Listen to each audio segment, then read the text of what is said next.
तो इन सब के बारे में आपके साथ मैं डिस्कस करने वाला हूं।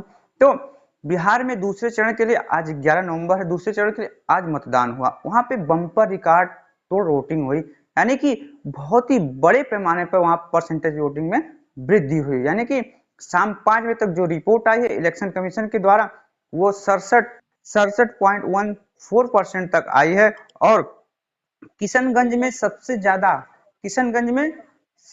ज्यादा वोटिंग दर्ज की गई, यानी कि बिहार के मतदाताओं ने, यानी कि महिला मतदाता हो गए या फिर युवा मतदाता हो गए या फिर बुजुर्ग हो गए, सभी ने भर भर के वोट डाला है।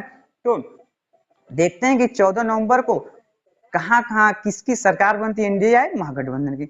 बड़े बड़े दिग्गजों की किस्मत जो है कि आज ईवीएम की पेटी में कैद हो गई है और इसका नतीजा हमें 14 नवंबर को देखने को मिल सकता है कि मुख्यमंत्री हमारा नया मुख्यमंत्री मिलने वाला है कि वही पुराने नीतीश चाचा जी ही रहेंगे। ये आप लोग कमेंट करके जरूर बताएं, और कमेंट आप लोग जरूर किया करिए कि आपको न्यूज कैसी लगती है और क्या आप लोग चाहते हैं, क्योंकि ये सारा जो है कि ये ऊपर तक जाता है, तो आप लोग लगातार जुड़े रहिए। तो 20 जिलों की 122 सीटों के लिए और 1302 उम्मीदवार जो उतरे थे मैदान में, उसके लिए आज मतदान हुआ है। तो बम्पर वोटिंग जो है कि 67.14% जो कि हुई है। ये तो हो गई बिहार की बात हो गई, और देखते हैं कि क्या क्या चीजें हैं टॉप न्यूज के बारे में जानकारियां हम ले लेते हैं। पप्पू यादव, जीतन राम मांझी और बिहार में दूसरे चरण के चुनाव में दांव पर लगी 4 दिग्गजों, यानी कि 4 से 5 जो बड़े बड़े नेता हैं, मंत्री हैं, वो भी, उनकी भी किस्मत आज ईवीएम की पेटी में कैद हो गई है। और ये इलेक्शन कमीशन की ओर से रिपोर्ट आई है कि बिहार में दूसरे चरण के लिए शाम 5 बजे की रिपोर्ट है कि 67.14% तक वोट पड़ा है। यह हो गई बिहार की न्यूज।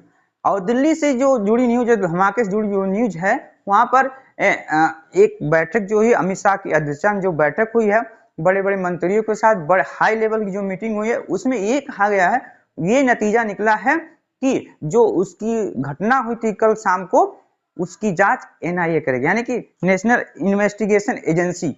एनआईए जो है इस जांच को बहुत ही कम समय में करके रिपोर्ट सौंपेगी। उसको ये आदेश और निर्देश दिया गया है कि आप बहुत ही बेहतरीन तरीके से जांच करिए, कैसे घटना हुई, कौन घटना में शामिल था, किस प्रकार से घटना हुई, कौन कौन साजिश किए हैं, सारी जानकारी ये होगी एनआईए रिपोर्ट करेगी गृह मंत्रालय को।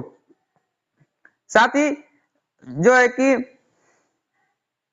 और बात कर लेते हैं, थोड़ी बहुत और जानकारी ले लेते हैं